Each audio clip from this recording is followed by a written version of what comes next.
Okay, we might be towards the end of the SAG-AFTRA and AMPTP strike. It is the 115th day of this strike. Just to really reiterate, 115 days of SAG-AFTRA just completely halted. Movies, the entertainment industry. We felt like a breath of fresh air when the WGA strike ended. There were a little bit of auditions and things felt like they were going to move forward. And it seemed like the SAG-AFTRA AMPTP struggle would be close to its end. That didn't happen. We're on day 115.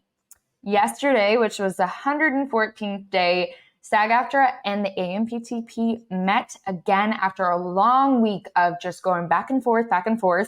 And it seems like the AMPTP sent in what they called their last, best, and final offer, which, to be clear, is the exact verbiage that they used on the very final offer that they offered the WGA right before the WGA accepted. So while I'm really hoping, and I have a lot of positivity for like this maybe being the final sort of issue, we don't know.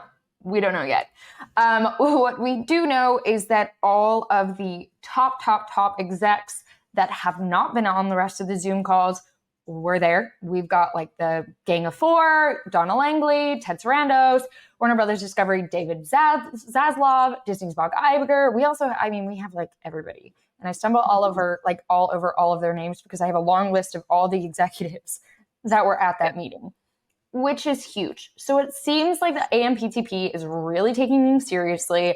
The proposal also apparently has the highest wage increase in over 40 years, which is 100% raise in performance compensation bonuses for high-budget streaming series and films. And in addition, there were so-called full AI protections, which we know was one of SAG's biggest holdups. They were like, we need a sort of residual shift.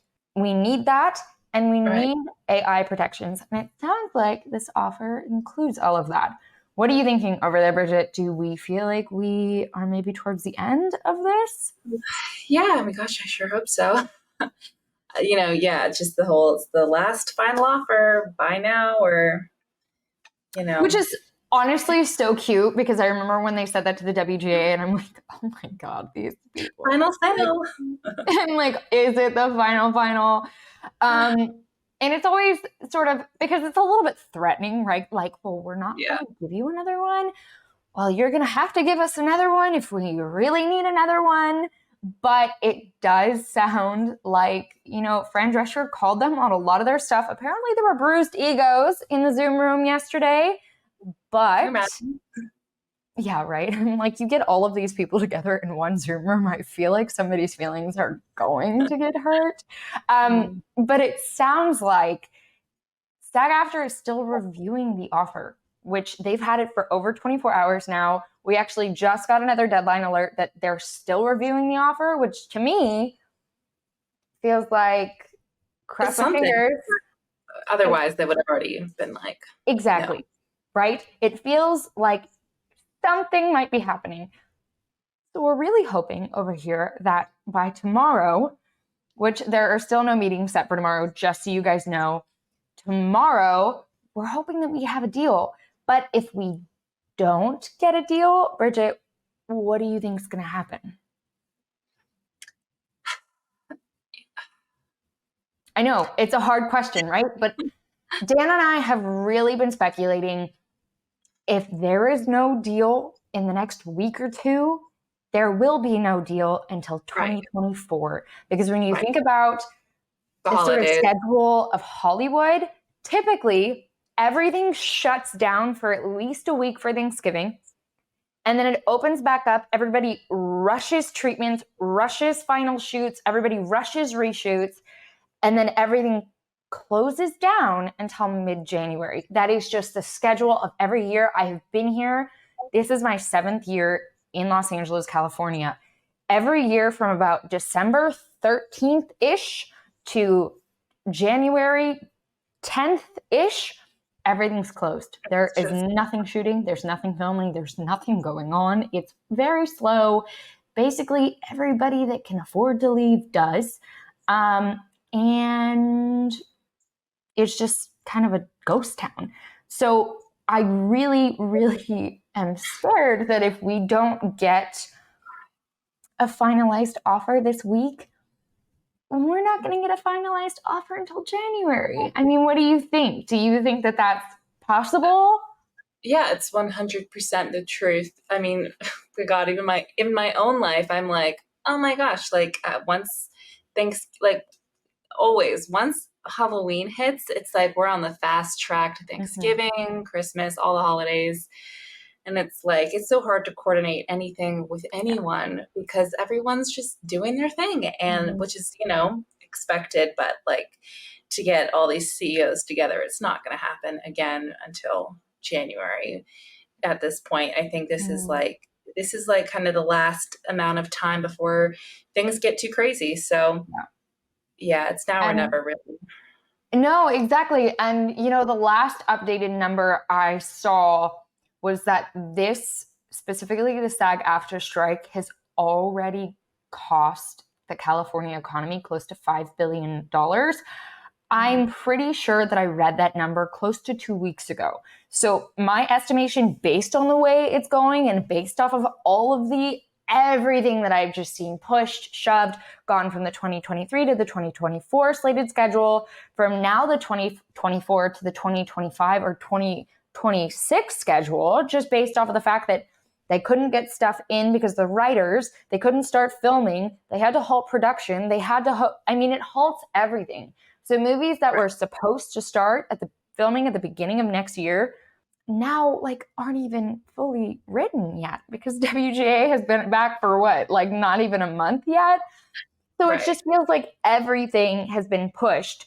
So my estimate is that realistically, this strike is going to cost the California economy closer to $6 or $7 billion. And, should SAG take a compromise deal over AI right now when we don't know what's going to happen in the next 3 years?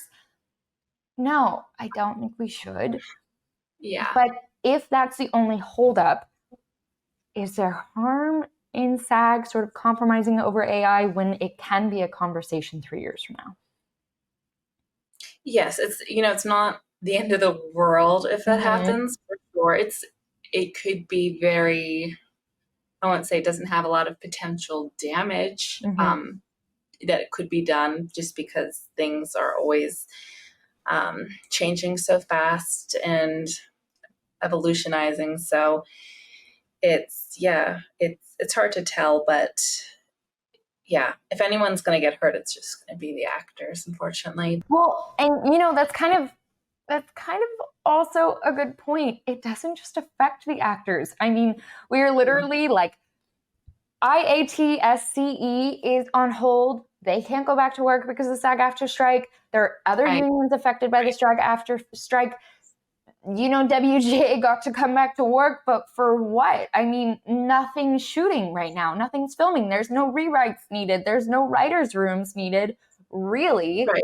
If nothing is filming and nothing is slated to even begin filming. So it's definitely a really crazy holdup. But do I think SAG should be held responsible for other unions and other, sort of holding up the economy? I feel like some people, I feel like it's getting to the point now where people are just SAG's kind of being a brat. And I'm just like, yeah, I know. It's so tricky, but it's there's just, it's such a tangled web, and it's, you're right. It's like trying to fight for our rights without, pushing dragging everything. It's like, for sure. Kind of nature of the beast. I'm so sorry, guys. We might be a little biased as far as this strike goes, just because we are actors outside of this, but neither here nor there. That is what we know about the SAG-AFTRA strike as of right now. The second we get updates, we will obviously let you guys know. I'm sure we'll be talking about it next week, whether or not we get a conclusion to this saga next week or not. And as always, let us know what you're thinking. Remember to like, share, and subscribe. Here at Oh So Curious, we talk about this every week. I'm sure we will have more to talk about next week. I'm just really hoping that it's positive. Hopefully we throw in a party. Yeah. Actually, I might throw a party. Honestly.